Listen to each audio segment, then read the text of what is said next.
Welcome to Today's Homeowner with Danny Lipford. Expert advice on improving your home from remodeling contractor Danny Lipford and the home improvement pros from Today's Homeowner magazine. Well, that is bad. Welcome to the show this week. You can see exactly what we need to be doing, and if you're having problems with your home with paint peeling, or you just don't feel like your paint job is lasting long enough, we'll share with you some tips on how to solve those problems. Also, we'll talk with a paint expert on how to properly paint other surfaces you may have on the outside of your home, like metal handrails or any type of masonry service, brick, blocks, or any type of stucco. And we'll even tell you how you can paint aluminum siding. And as always, we'll have our best new product, simple solution, and around the yard segments. Don't go anywhere.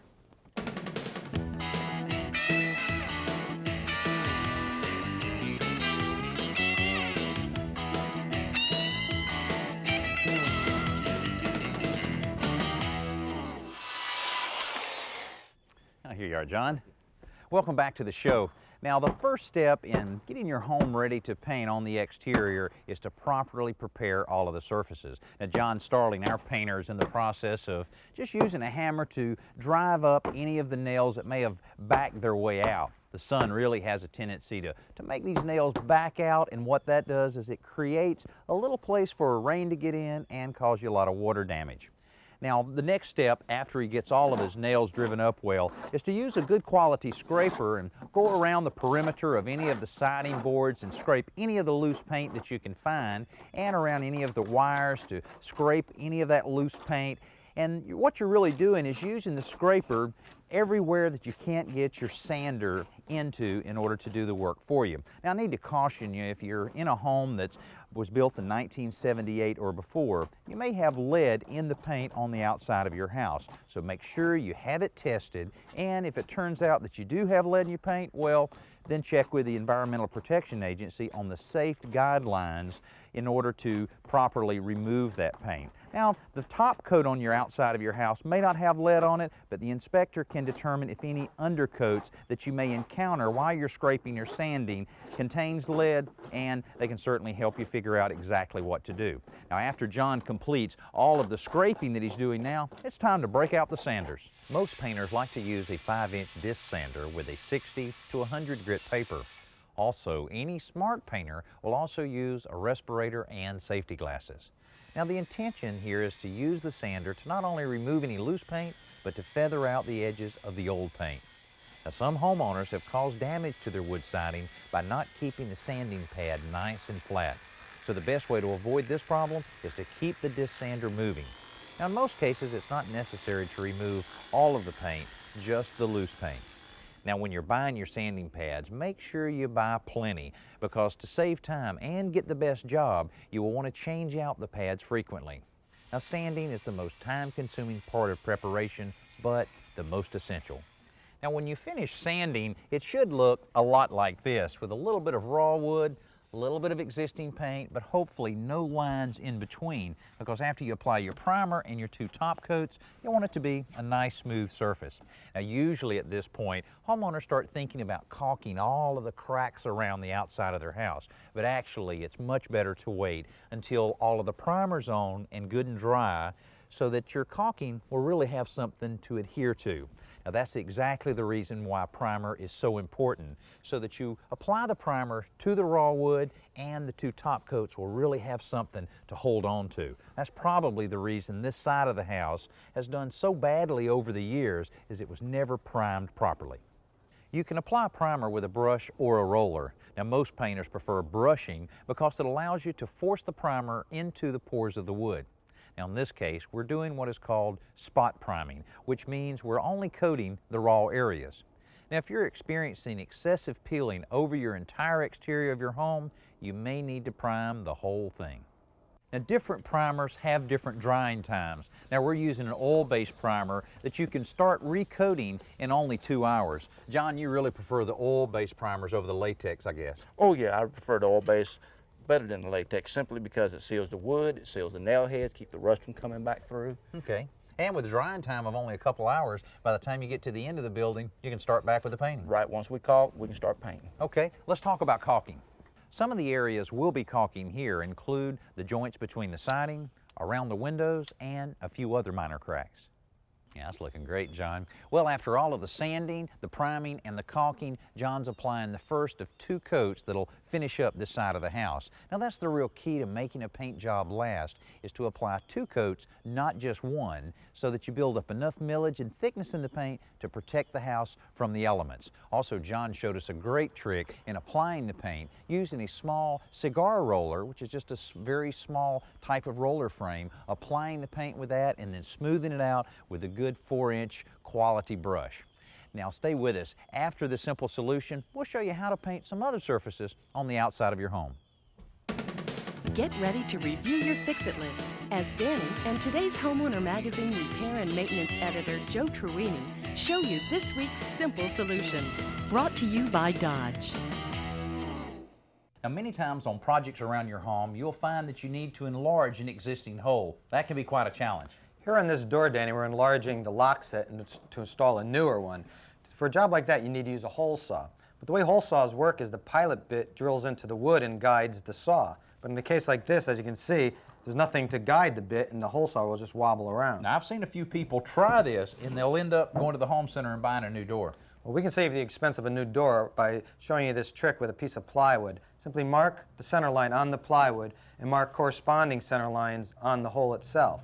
Then you line up the 2 center lines and clamp it with a piece of scrap underneath just to protect the door. Now, of course, you can use a few small nails to accomplish this same clamping effect, but clamps will work a lot better. There you go. Thank you. Then all you do is take the pilot bit and put it right on the center lines and drill as deeply as you can through the door. After drilling down as far as the hole saw will allow you to drill, you turn the door over and continue the process. Then you simply pull the wooden plug off the hole saw, and here's a little bit of a door we trimmed off. Then put the pilot bit back in the hole and finish drilling all the way through.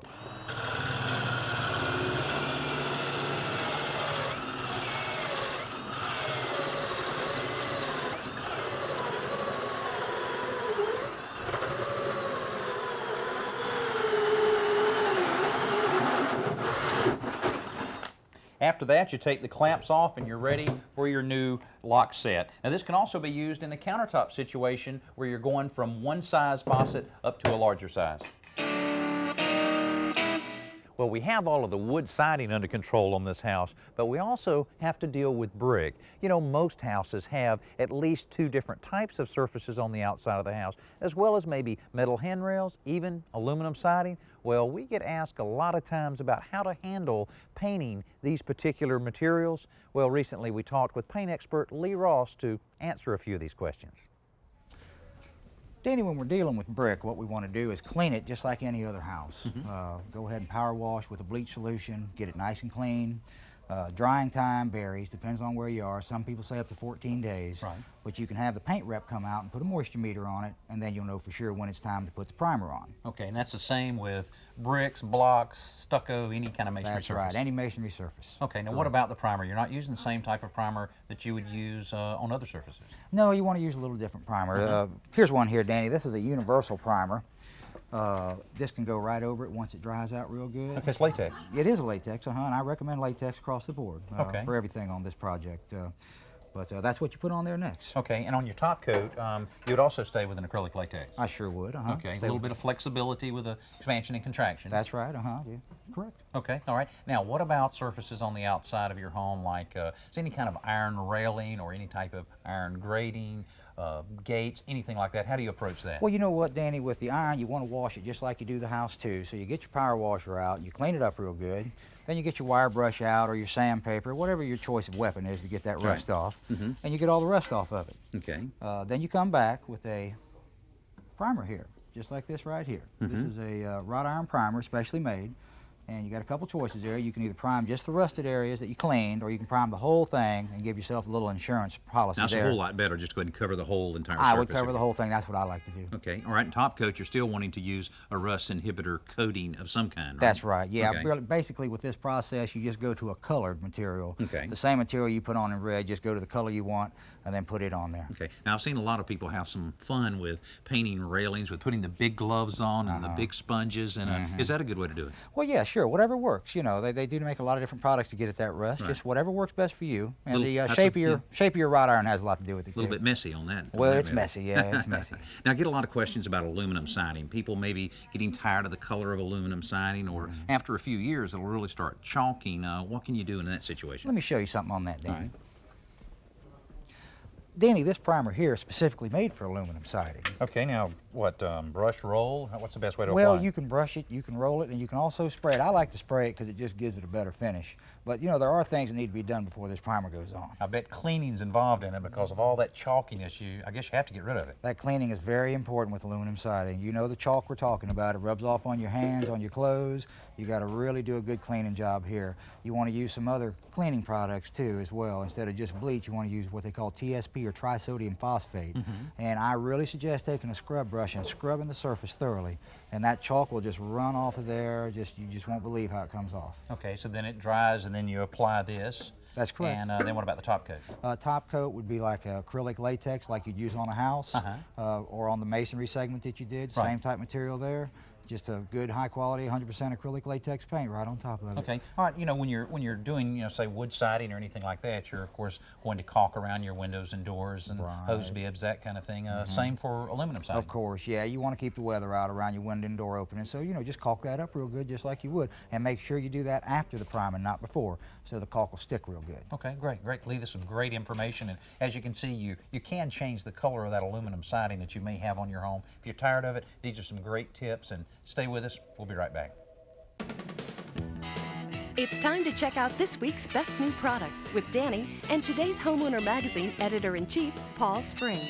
Brought to you by the Home Depot. Now, Paul, you've really brought us a funky hammer here today. Tell us about this. Change is hard, isn't it, Danny? Yes, it is. Well, there's a reason this doesn't look like a regular hammer. It's because it's designed by folks who are actually famous for their kitchen tools, OXO. What they're best known for is, and you can see it in this hammer, the rubber grip, and really a tool that works better because they've redesigned it. And they've done the same with this hammer. This is a good utility 16-ounce homeowner hammer. You can see where a lot of the weight's delivered right up where you need it. It has a claw that's kind of a compromise, more of a rip claw, very useful to have. And this Marguard, essentially a piece of rubber that protects the work when you're pulling nails. Well, Just a well thought out hammer. They certainly made that a lot more homeowner friendly, just like the tape with the wide tape lock that they have there makes it a lot easier to work with as a homeowner. And then they have the 1/8 of an inch increments there all marked out. And then even the skid material that they have behind the little hook on the end makes it easier when you're working by yourself. Again, the theme with these tools, Danny, and they're 19 in the line, is it's comfort first, but it's also a tool that will work a little better. I love the pliers having the nice grip on it, and of course they've designed every one of these screwdrivers, wire cutters. They have just about everything, and sounds like a great gift idea. Now, after you've spent all day long working on the exterior of your house, making it look good, you may just want to sit back on your deck and relax. But if you have a wood deck, you realize it also needs a little care in keeping it looking good as well as lasting as long as it should. Now, about 2 months ago, we applied 1 coat of semi-transparent stain on this deck. Now, it's kind of soaked in a lot of it and may need another coat soon, but the semi-transparent stain will penetrate into the fibers of the wood and protect the wood, but not cover up the beautiful wood grain that people really like about wood decks. Now, of course, like any other surface on the exterior of your home, you really need to prepare it well, and the most important step here is to clean it thoroughly. Now, there's a number of different deck washes that are available on the market, home center or paint store, that you mix in a pump-up sprayer and allows you to very easily clean your deck. Once the deck wash is mixed according to the manufacturer's instructions, coat all the surfaces of the deck well and let it soak in for several minutes. Now, you can use a water hose to clean the deck, but a pressure washer does even a better job and in a shorter time. Now, these can be rented for about $35 a day, but be very careful when you're using them. At around 1,500 pounds of pressure per square inch, you can really cause some damage to the deck or yourself. Now, after we completed all of the washing of the deck, we realized we had to repair several of the boards that were water damaged. Now see, this deck sat out in the elements for over 15 years, and you can clearly see the difference between the old wood and the new wood that we replaced. Now replacing the wood really wasn't that hard. We took out all of the damaged boards, repaired a few of the joists under it, and then slipped the new wood right back in, nailed them back down, and we were ready to proceed. But now when you have an existing deck and you wash it thoroughly, you're going to want to let it dry out very thoroughly before you apply any of the stain. But the same goes for any of the new wood that you put down. With it being pressure treated, you'll want some of the chemicals to kind of evaporate out of it and kind of etch a little bit out in the weather before you apply the stain. Now once all of that's done and your repairs are complete and everything's dry, you're ready to apply your stain. We're using the same type of garden sprayer we used earlier, and this allows us to put a nice even coat of stain over the entire deck without any roller or brush marks. Now you still may want to use a brush in order to get the stain down in any of the cracks or crevices, or to take care of any drips that might occur when you're spraying areas of the deck, say like the handrails. Also, a sprayer is a sprayer, so you need to be careful of any overspray that may get on any of the plants or the house itself. Now the semi-transparent stain we used is a natural cedar color, which really matches well the exterior of the house. So you may want to take a sample of your exterior color of your home to the paint center or the home center when you're selecting your stain. Now also, make sure your garden sprayer is one that will not be affected by the solvents that are contained in most oil-based stains. Now if you've neglected your deck like the homeowners neglected this deck without doing anything to it for 10 or 15 years, you will have to apply that second coat that I mentioned earlier. You may want to wait a month to 2 months in between coats, but once you put that second coat on, you'll probably get 2 to 3 years between having to coat it again. Now let's go outside for Around the Yard with Danny and lawn and garden expert Barbara Katz. Brought to you by Scott's Lawn Products, for a great lawn, guaranteed. You know, no matter what kind of care you try to take of your garden hose, sooner or later it's going to spring a leak, and then you've got to figure out just what to do with it. Now there's a number of repair kits that are available at the home center or hardware store, and this is one I've used quite a bit that's actually just a little sleeve that fits inside the hose, and then little couplings that clamp down over it to solve the problem with the leak. Now what I've done is first of all identified exactly where the hole is in this hose, and then using very, very hot water, I've just been soaking it a little bit to make it a little more pliable. And then after it's nice and warm, I'll take some garden scissors here and just cut this right in half. Then I'll keep the hose down in the water as long as I can. Then I use the little sleeves. I slip on either end, just like this. Then the hard part comes in installing this little part inside the hose.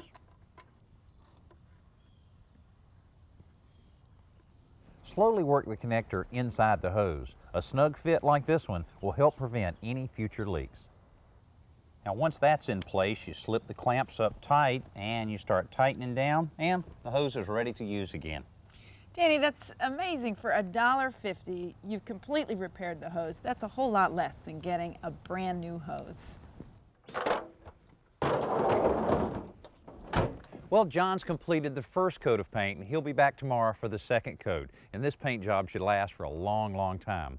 Now, I hope we've been able to share some information with you on exterior painting that you can use the next time you're tackling the paint job on your house. I'm Danny Lipford. We'll see you next week here on Today's Homeowner.